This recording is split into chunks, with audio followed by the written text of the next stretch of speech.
Olá, irmãos, mais uma vez aqui, estamos tendo a oportunidade, mais uma vez aqui, de poder participar da lição da Escola Sabatinas. É um prazer imenso estar ao lado aqui do irmão Ronei, do Mato Grosso, e agradecemos a Deus por ter essa oportunidade. Bom, Cláudio, eu quero agradecer também, né? A gente muitas vezes fica distante e quando a gente menos espera, passou um ano já inteiro, né? Essa condição mais de distanciamento social, a qual acabou impedindo a gente de ter o nosso congresso, que já é praxe todos os anos, mas vamos aqui aproveitar o máximo da nossa estada juntos e assim dar a nossa parcela de cooperação nos trabalhos de divulgação através das mídias sociais. Deus abençoe a cada um de nós nesta manhã. Vamos dar aqui continuidade, lição de número 9, que tem como título Atração Divina. Verso áureo, irmão. E eu, quando for levantado da terra, todos atrairei a mim. Que verso maravilhoso, né? Eu imagino quando Nicodemos viu cumprir esse verso aqui. Ele vê Jesus sendo crucificado e Jesus naquela entrevista noturna, já sobre as trevas da noite, para que ninguém pudesse flagrá-lo, tendo aquele encontro com aquele novo mestre religioso, Nicodemos então faz toda aquela apresentação que não tinha como ele entrar no ventre da mãe para nascer novamente, né? Mas Jesus assegurou a ele que assim como Moisés, a serpente foi levantada no deserto, importava que o Filho do Homem também fosse levantado. E essas palavras então, Nicodemos, antes que os discípulos, Nicodemos já reconheceu Cristo ali na cruz como sendo o Criador e o Salvador da raça humana, né? Então vamos aqui direto à primeira pergunta. Qual é o primeiro passo rumo à salvação? Jeremias 29:13. Obrigado, irmão Cláudio. 29:13 diz da seguinte forma: E vós buscar-me-ei, e me encontrareis, quando vos procurardes por mim com todo o vosso coração. Então, qual é o primeiro passo rumo à salvação? Quando nós buscarmos a Ele de todo o nosso coração. Aí sim nós vamos encontrar. Aqui diz aqui, Cristo veio para manifestar o amor de Deus ao mundo, para atrair a si o coração de todos os homens. Disse ele, eu, quando for levantado da terra, todos atrairei a mim. O primeiro passo rumo à salvação é corresponder à atração do amor de Cristo. A luz que irradia da cruz revela o amor de Deus. Seu amor atrai-nos a Ele mesmo. Se não resistirmos a essa atração, seremos levados ao pé da cruz, em arrependimento pelos pecados que crucificaram o Salvador. Então o Espírito de Deus, mediante a fé, produz uma nova vida na alma. Olha que texto maravilhoso, né? A gente, na pesquisa diária durante a nossa vida, irmão Cláudio, lendo isso, eu me lembrei daquele jovem que é morto na cruz juntamente com Jesus. A irmã White, ela fala que aquele jovem, ele teve um contato com Cristo na sua adolescência e aí ele ficou muito impressionado com aquilo. Viu Jesus efetuar os milagres, aquela vasta multidão ali acompanhando, e ele devia estar entre a adolescência e a juventude, no momento da decisão, né? Que ele tinha que tomar, que rumo que ele precisava tomar na vida. E aí ele foi perguntar para os sacerdotes quem era aquele novo mestre. Então diz o texto da Moaite, diz que os sacerdotes desviaram aquele jovem de Jesus. Diz que Jesus era um impostor. E assim, aquele jovem, através daquele conselho dos homens pioneiros na igreja, foi aconselhado que aquele era um impostor. Então diz que aquele jovem se enveredou através das más companhias e foi uma tristeza para a sua mãe. Eu aqui começo a imaginar, né? Então a mãe dele deve ter visto ele ali na cruz, porque realmente ele era digno do quê? digno daquilo que ele havia praticado. Mas essa mãe não talvez soube em que ela esteve o quê?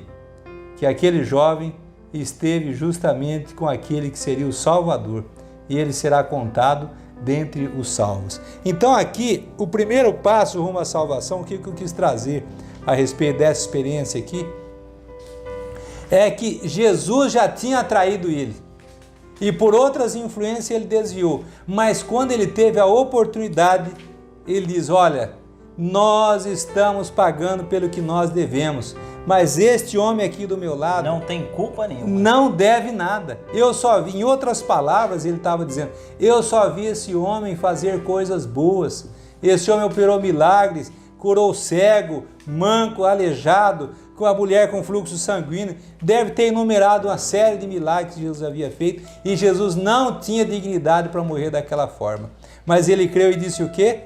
Lembra-te de mim quando entrares no paraíso, no teu reino, né?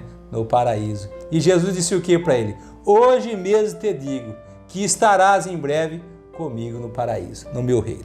Então é maravilhoso, a gente não consegue descobrir quando na verdade aconteceu o primeiro passo. Uns falam, olha, eu estava num congresso e recebi um chamado. O outro fala, eu estava em tal lugar, mas talvez muito antes disso já cedemos ao toque do Espírito Santo para ir àquele congresso.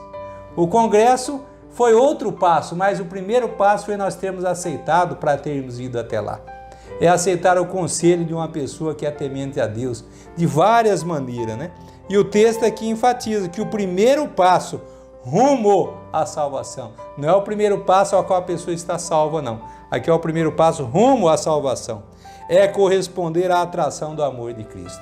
Aquele filho pródigo não foi outra coisa senão a certeza de que na casa do pai dele, nem os diaristas, como lá fala os jornaleiros, né, a que fazia a jornada de trabalho, nem os jornaleiros comia o que ele estava comendo, aquelas bolotas do porco, né? Então, quando ele se sentiu atraído pelo amor paterno, foi o primeiro passo para ele ser o quê? Para ele reencontrar com a família, com a sua família, e assim também conosco, né? A segunda pergunta diz-nos a seguinte: quando insistimos em rejeitar a atração, que pecado pode se cometer? Olha só o perigo agora. Quando insistimos em resistir à atração, sabe quando é isso? Ah, eu sei que está certo, mas eu vou deixar para depois, eu quero curtir minha vida, eu sou jovem, agora, ou se eu não sou jovem, mas agora que eu ganhei dinheiro, agora que eu estou realizado. Vou casar primeiro. Primeiro vou casar, e vem aquelas escusas, né? Comprei um pedaço de terra e assim sucessivamente, né? Quando então, irmão Cláudio, segundo Mateus 12, 31, 32, podemos então, quando insistimos a rejeitar essa atração, que pecado pode se cometer? Portanto, eu vos digo, toda espécie de pecado é blasfêmias. Se perdoará aos homens, mas a blasfêmia contra o Espírito Santo não será perdoada aos homens. E quem falar uma palavra contra o Filho do Homem, isso lhe será perdoado. Mas se alguém falar contra o Espírito Santo, não lhe será perdoado, nem neste mundo, nem no mundo vindouro.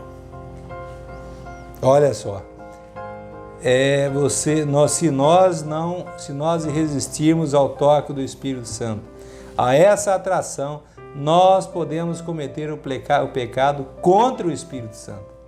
Não é dizer só que o Espírito Santo não existe, não, aqui está dizendo. É negar corresponder a essa atração, quando ele nos induz de forma em que nós vemos evidência de que isso é verdadeiro, que isso está pautado, não está escrito, e nós resistimos a essa atração do que é verdadeiro, nós podemos incorrer no pecado contra o Espírito Santo, a qual não há mais perdão. Não é que nós não vamos ser perdoados, irmãos. Na verdade, o texto está explicando que o Espírito Santo não poderá nos alcançar. Nós nos colocamos numa posição onde não ele nos alcança. Em vez de nós escolhermos o caminho da bênção, estaremos escolhendo o caminho contrário, né? Essa nota, irmão Cláudio, por favor. A mais comum manifestação do pecado contra o Espírito Santo é o desprezar persistentemente o convite do céu para se arrepender. Todo passo na rejeição de Cristo é um passo no sentido de rejeitar a salvação. e para o pecado contra o Espírito Santo. Olha, a mais comum, é o mais comum entre os pecados contra o Espírito Santo, é desprezar então o convite do céu para desprezar persistentemente. Dia a dia. Persistentemente o convite do céu para se arrepender. E aí isso acaba culminando então como nós mesmos fechando as portas do céu para nós. Terceira pergunta: quais parábolas ilustram o profundo amor de Deus, irmão Cláudio? Cantares 8, verso 7. E quem são os representados pelo filho pródigo? Quem são os representados pelo filho pródigo? Cantares 8, verso 7. As muitas águas não poderiam apagar este amor, nem os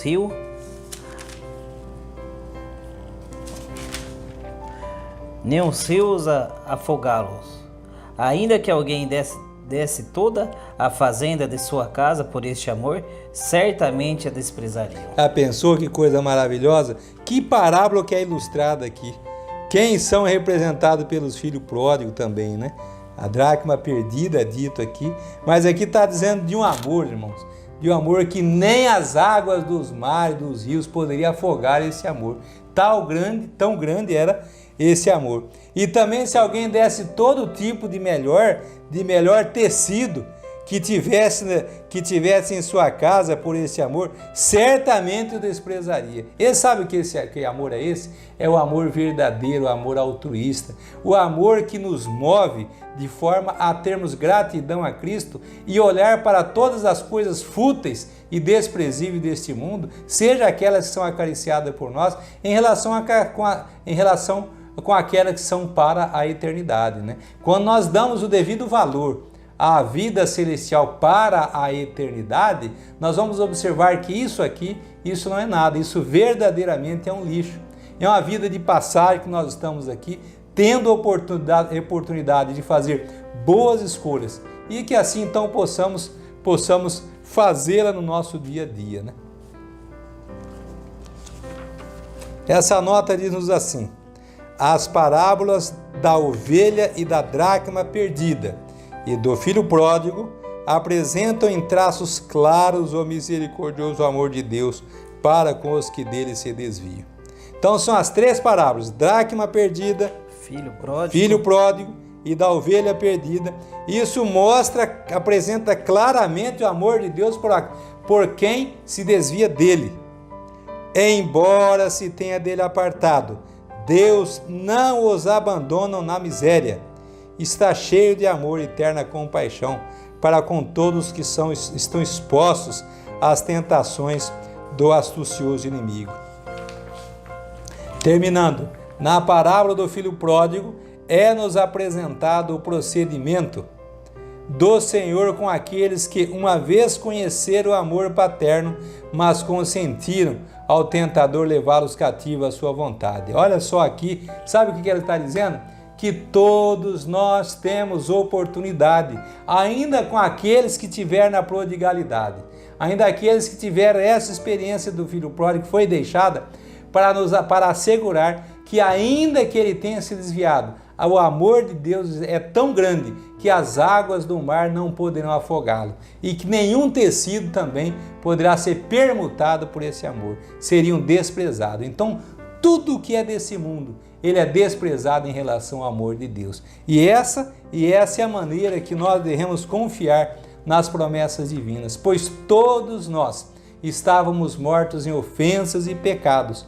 E a ovelha perdida não somente simboliza uma alma perdida, mas representa todo o planeta Terra, essa galáxia que foi afetada pelo inimigo. Essa galáxia, Cristo largou todos os outros mundos, os 99 de forma alegórica, que não caíram, e veio dar a vida por essa ovelha perdida que é o nosso planeta, a qual a cada um de nós está sendo dada a oportunidade de salvação. Quarta pergunta: na parábola da ovelha perdida, que experiências Jesus ilustrou? No livro de Jó, No capítulo 33, e o verso 22 até o 24, diz assim: Sim, sua alma aproxima-se da cova, e a sua vida dos destruidores.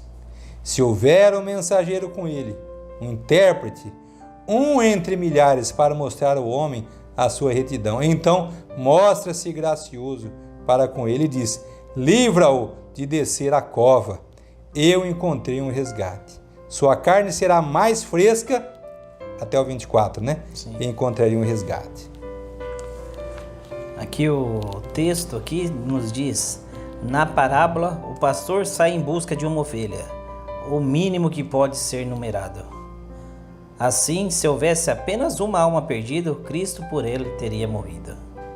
A ovelha desgarrada do rebanho é a mais desamparada de todas as criaturas. Precisa ser procurada pelo pastor, pois não pode sozinha encontrar o caminho de volta. O mesmo se dá com a alma que se desviou de Deus.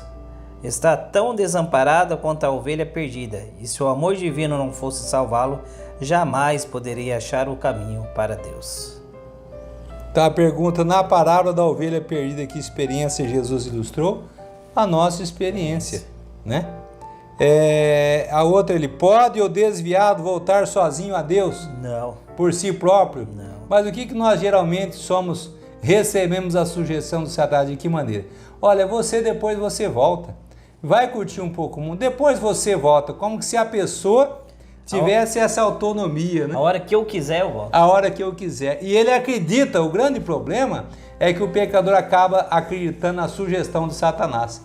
Ele acha que ele vai voltar a hora que ele... Autossuficiente. Exatamente. Então ele não tem condição de voltar sozinho, assim como a ovelha não tem faro semelhante ao cachorro. Ela se dispersa do rebanho, se o pastor não ir até ela, ela não conseguirá voltar ao redil. Que garantia proveu Cristo no livro de Mateus, no capítulo 18, versículo 14, diz-nos da seguinte forma: Mateus 18, verso 14. Assim também não é a vontade de vosso Pai que está nos céus, que se pereça um desses pequeninos, né? Então a pergunta é: que garantia proveu Cristo?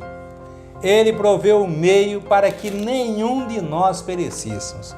Então, quando diz que ele veio para salvar o mundo todo, nós sabemos que ele veio para salvar a todos de fato, mas nem todos aceitam ser salvos por ele. A diferença está na aceitação, mas a oportunidade é dada para cada um de nós. Bom, Cláudio, anota. Graças a Deus, ele não nos apresentou a imaginação o quadro de um pastor aflito, voltando sem a ovelha. A parábola não fala de fracasso, mas de êxito e alegria pela recuperação. Eis a garantia divina de que nenhuma das ovelhas extraviadas do redil de Deus é desprezada nem abandonada sem socorro. Cristo salvará cada um que se queixa deixar redimir do abismo, da corrupção e dos espinheiros do pecado. A alma batida anima-se embora tendo procedido impiamente. Não pense que Deus talvez lhe perdoe as transgressões e permita ir à sua presença. Deus deu o primeiro passo. Enquanto você estava em rebelião contra ele, saiu à sua procura. Com o termo coração de pastor, deixou as 99 e foi ao deserto para buscar o que se perdera. Envolve seus braços de amor a alma ferida e quebrantada, prestes a perecer, levá-lo com alegria ao aprisco seguro. Então, quanta garantia, irmão Cláudio, quanta garantia. Alma abatida, é feita aqui uma afirmativa. Anime-se, embora tendo procedido impiamente. Não pense que Deus talvez lhe perdoe a transgressão e permita ir à sua presença. Não pense nisso. Deus deu o primeiro passo. Enquanto você estava em rebelião contra ele, ele saiu à sua procura. Tá, essa é a garantia que a gente vê, como que os ações do inimigo, é muitas vezes forte, que a pessoa ele perde fé nela mesma. Ela desacredita dela. Acha que para ele já não tem tem mais solução. E é isso que Satanás quer, que a pessoa acredite. Ele leva ao pecado. E por outro lado, é preciso nós entendermos isso, que nós por nós mesmos não temos nada a oferecer. Nós carecemos do quê? Carecemos da justiça inteiramente da justiça de Cristo, né? E qual é o significado da dracma perdida? Dracma perdida, no livro de Lucas, no capítulo 15, o verso 8 e 9, diz-nos assim: ou qual mulher que, tendo 10 peças de prata, e perdendo uma peça, não acende a candeia, e varre a casa, buscando com diligência até encontrá-la? E tendo-a encontrado, ela chama as amigas e as vizinhas, dizendo: alegrai-vos comigo, porque eu encontrei a peça que eu havia perdido. Então, qual o significado da dracma perdida e com que finalidade Deus a busca? A nota diz da seguinte maneira: a dracma foi perdida dentro de casa, estava próxima, contudo só podia ser descoberto por meio de busca diligente. Nesta parábola há uma lição para as famílias. No círculo familiar, há muitas vezes grande diferença quanto à condição espiritual de seus componentes. Pode haver um dentre eles que esteja separado de Deus, mas com pouca ansiedade é sentida na família pela perda de uma das dádivas confiadas por Deus. Embora esteja sob o pó e lixo, a moeda é ainda de prata. O possuidor procura-o porque é de valor. Assim, todo ser humano, embora degradado pelo pecado, é precioso aos olhos de Deus. Como a moeda traz a imagem e a inscrição do poder reinante, igualmente, quando foi criado, o homem trazia a imagem e a inscrição de Deus. E conquanto agora manchada e desfigurada pela influência do pecado, permanecem em toda a alma os traços dessa inscrição. Deus deseja recobrar essa alma e sobre ela gravar sua imagem e justiça e santidade. Então, qual o significado da dracma perdida? Representa aquela dentre os membros da família está perdida dentro de casa. É meio a sujidade, nós não percebemos muitas vezes qual o trabalho, qual é a sua posição espiritual, e ela está perdida dentro de casa. Então é importante que se faça esse trabalho no círculo familiar para reconectar essa dracma perdida, reencontrá-la, de maneira que ela não perca o seu devido, porque ela tem valor, embora ela esteja na sujeira, ela é de prata, ela é filha do celeste rei, Cristo morreu por ela também, e é importante que nós então venhamos a buscá-la também, né? Apesar de alienado do lar paterno, onde o filho pródigo encontrou esperança. Aqui vemos aqui que ele tinha convicção do amor do pai dele. Ele não tinha dúvida. Bom, enquanto ele tinha dinheiro, ele tinha vários amigos, né? A gente observa que o dinheiro, aqueles que têm esse talento de dinheiro, ou que adquiriram ao longo do tempo, vão observar que os amigos aumentam. É quase que automático isso daí. Os amigos aumentam porque eles sabem que a pessoa tem o dinheiro. Juntamente com as amizades, aumentam também o quê? Aumenta os riscos do pecado, aumenta tudo em proporção. E assim, essa pergunta 7 fala que apesar de alienado do lar paterno distante, onde ele, o filho pródigo, encontrou esperança de tudo que ele fez, tudo que ele rodou. 49:15 de Isaías diz assim: pode uma mulher esquecer sua criança que mama, ou seu filho de peito, né? Que não teria compaixão do filho. Pode uma mulher esquecer sua criança que mama, que não teria compaixão do filho do seu útero? Sim, elas podem esquecer, contudo, eu não me esqueceria de ti. Então, ainda que uma mãe abandonasse seu já filho, é difícil, que é algo assustador, né? Eu não faria isso, de forma nenhuma, né? Aqui se diz: o amor de Deus anela sempre aquele que dele se afastou e põe em operação influências para fazê-lo tomar a casa paterna. O filho pródigo, em sua miséria, voltou a si. O poder ilusório que Satanás sobre ele exercia foi quebrado. Viu que o sofrimento era consequência de sua própria loucura e disse: quantos trabalhadores do meu pai têm abundância de pão, e eu aqui pereço de fome. Levantar-me-ei e irei ter com meu pai. Miserável como era, o pródigo achou esperança na convicção do amor do pai. Era aquele amor que o estava impelindo para o lar. Olha, vejamos bem. Então ele tomou consciência que na pior ele havia dado grande prejuízo para o pai dele. Vamos observar isso aqui. Mas ele despojou-se do orgulho e vaidade dele. Quem é o filho que pede a herança do pai ainda em vida? Quem é o filho que faz isso? Nessa experiência, isso aconteceu. Sabe o que significa isso? Significa a herança que Cristo oferece para cada um de nós. Nós a temos na mão, essa herança, e já queremos fazer o quê? Usufruir dela aqui. Mas de que maneira? Segundo a nossa maneira. De repente batemos a cara, quebramos ela e de repente sentimos o quê? Que tudo aquilo foi o quê? Passageiro. Concluímos o que Salomão concluiu, que tudo era vaidade. Esse filho pródigo começa a fazer uma autocrítica, agora perdeu-se os amigos, perdeu-se tudo. Mas ele sabia que lá na casa do pai dele, o pai dele era um homem justo, um homem bom, temente a Deus, que nenhum dos seus trabalhadores passava o quê? Necessidades básicas, diz o texto. Então essas necessidades básicas eram o quê? Acolhimento, vestuário. Eu tenho certeza que lá meu pai vai me dar um trabalho. Ele não imaginou que ele seria reconduzido ao cargo de filho.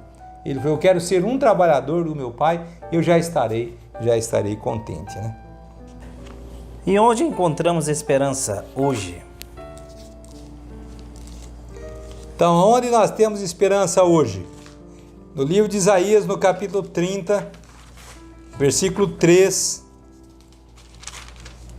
um texto bastante conhecido, diz assim: porquanto eis que vem dias, diz o Senhor, em que eu trarei novamente os cativos do meu povo de Israel e Judá, diz o Senhor, e os farei retornar para a terra que eu dei para os seus pais, e eles a possuirão. Então essa é a promessa aqui. Onde encontramos esperança hoje? Esperança de que um dia toda essa vida de pecado será o quê? Extinta. Tudo isso tem um fim. Hoje nós vemos, parece que o mal está imperando, prevalecendo sobre o bem. Isaías já dizia o quê? Que a justiça andava tropeçando pelas praças, né? Então não existia. Hoje, quando você age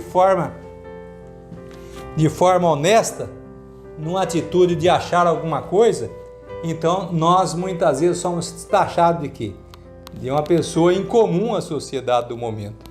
Mas aqui está nos assegurando que Deus, Ele nos dará a promessa da nova terra que deu aos nossos pais. Os nossos pais morreram crendo nessa promessa, e isso Ele há de cumprir com cada um de nós. A nota diz assim: assim, a certeza do amor de Deus é que move o pecador a voltar para Ele.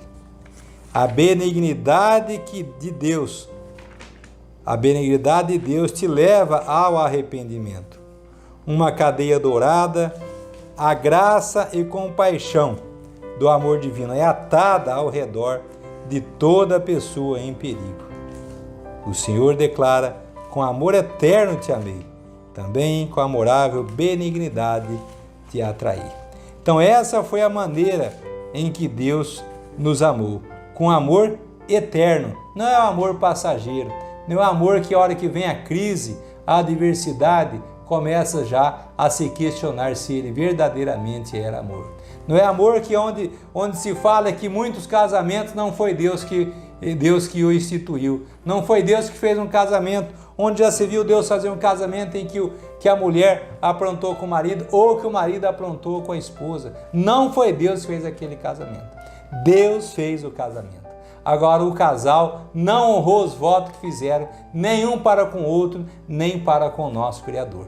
Então é importante que nós sim saibamos fazer as escolhas.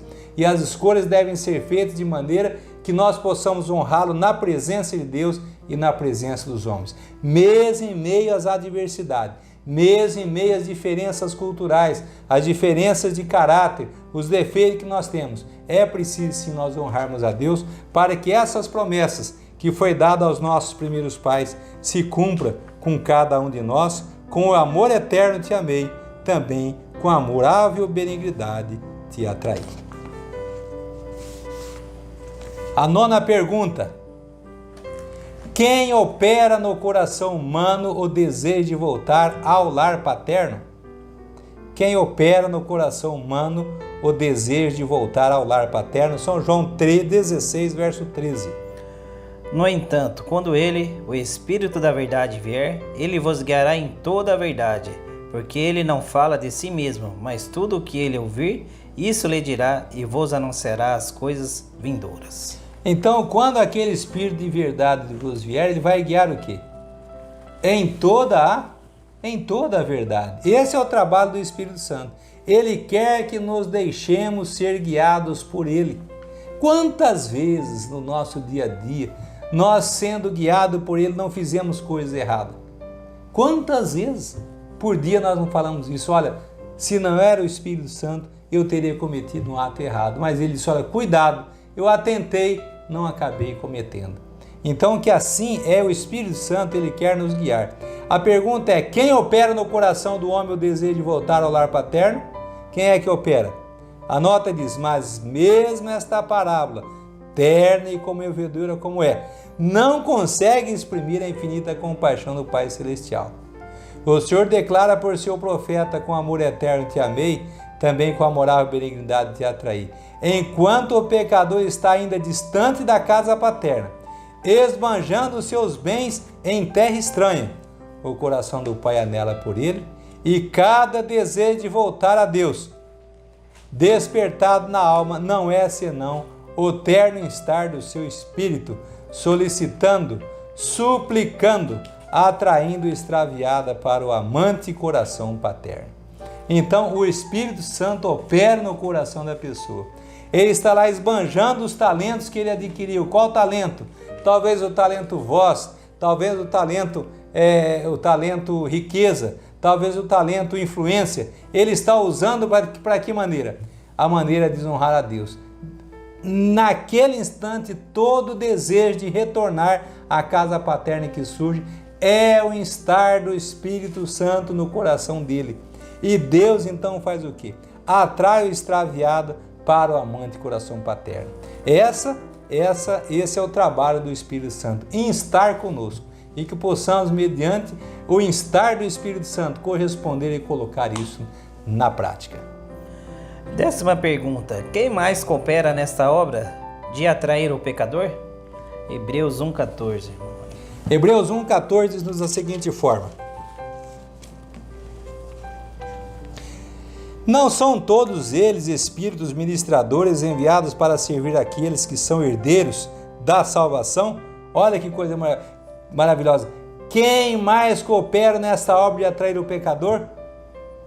Os anjos celestiais. Não são estes, Paulo fala, escrevendo aqui aos Hebreus, não são todos eles espíritos ministradores enviados para servir aqueles que serão herdeiros da salvação? Então nós vemos que dessa maneira aqui, os anjos estão sim à nossa espera. Cláudio, anota por gentileza. Nesta obra, todos os anjos dos céus estão prontos a cooperar. Todos os recursos do céu estão à disposição dos que procuram salvar os perdidos. Os anjos o auxiliarão a alcançar os mais indiferentes e imperdimidos. E quando alguém é reconduzido a Deus, todo o céu se alegra. Serafins e querubins tocam suas harpas douradas e cantam louvores a Deus e ao Cordeiro, por seu amor e misericórdia pelos filhos dos homens. Ó, consideremos o maravilhoso sacrifício que foi feito por nós. Procuremos avaliar o esforço e energia que o céu dedica para reivindicar os perdidos e reconduzi-los ao lar paterno. Quem mais então coopera na obra de atrair o pecador? Santos anjos estão o quê? Envolvidos nesse trabalho, né? Estão dispostos a qualquer coisa. E auxiliarão a alcançar os mais indiferentes e empedernidos. E quando as pessoas reconduzida, né? A alegria, serafins e querubins tocam suas harpas douradas e cantam louvores a Deus. Eu lembro que eu vejo supermercado, eu vou em supermercado de rede, aí mais ou menos nacional e até redes internacionais, de vez em quando eles soltam uns balões, né? Eu estava no mercado esse dia e perguntei para a menina do caixa, mas por que tem essa festa? Não, é que ela atingiu a meta de vender crédito do celular. Eu vejo assim, nas empresas hoje, eles fazem isso, empresas terrenas, porque adquiriu o quê? A meta de vender crédito do celular. Agora aqui nós estamos falando de algo que é infinitamente maior. Aqui nós estamos falando de quando uma pessoa é reconduzida ao redil, essa ovelha é resgatada, diz que serafins e querubins tocam suas harpas douradas e cantam louvores a Deus e ao Cordeiro por seu amor e misericórdia por quem? Por cada um de nós. Essa é a maravilhosa, o maravilhoso trabalho que ora realiza lá no céu. E eu quero fazer a pergunta, o que nós queremos fazer lá no céu? Levar tristeza ou levar alegrias? Aqui é colocado então cada um de nós. Consideremos, terminando a nota aqui, que o irmão Cláudio já leu, né? Só reconfirmando. Consideremos o maravilhoso sacrifício que foi feito por nós. Procuremos avaliar o esforço e energia que o céu dedica para reivindicar aos perdidos e reconduzi-los ao lar paterno. Isso é o mínimo que nós podemos fazer. Última pergunta diz assim: quando correspondemos à atração, o que isto significa? São João 17, verso 3. Então, somos atraídos, uma ala corresponde, outra ala não corresponde. O que não corresponde poderá, no final, pecar contra o Espírito Santo. Mas agora a pergunta final é aqueles que correspondem. Quando correspondemos à atração, o que isso significa? Isto é vida eterna, que eles conheçam a Ti, o único Deus verdadeiro, e a Jesus Cristo, a quem Tu enviaste. Então, reconhecer isso é o quê? Vida eterna. É para que os homens, diz a nota, compreendam a alegria do perdão e de paz e da paz de Deus, que Cristo os atrai mediante a manifestação do seu amor. Se correspondem à sua atração, rendendo o coração à sua graça, Ele os guiará passo a passo a um pleno conhecimento dele. E isto é vida eterna. Então, corresponder à atração do Espírito Santo em nossa vida significa vida eterna, vida para a eternidade. Todas essas coisas terrenas só passarão a ser o quê? A ser de segundo plano. Elas não podem concorrer com o nosso desenvolvimento para a nossa carreira cristã. A nossa carreira cristã deve ser para cima e para cima. Eu passo a palavra final para o irmão Cláudio e encerrar então aqui a nossa apresentação. Então agradecemos aqui a oportunidade, espero que todos compartilhem e que o Espírito de Deus fique com todos nós. Amém. Amém. Em nosso site vocês encontrarão estudos, notícias, dicas de saúde, além de todas as nossas lições. Participem conosco através da nossa página no Facebook e assistam todas as nossas lições através do YouTube.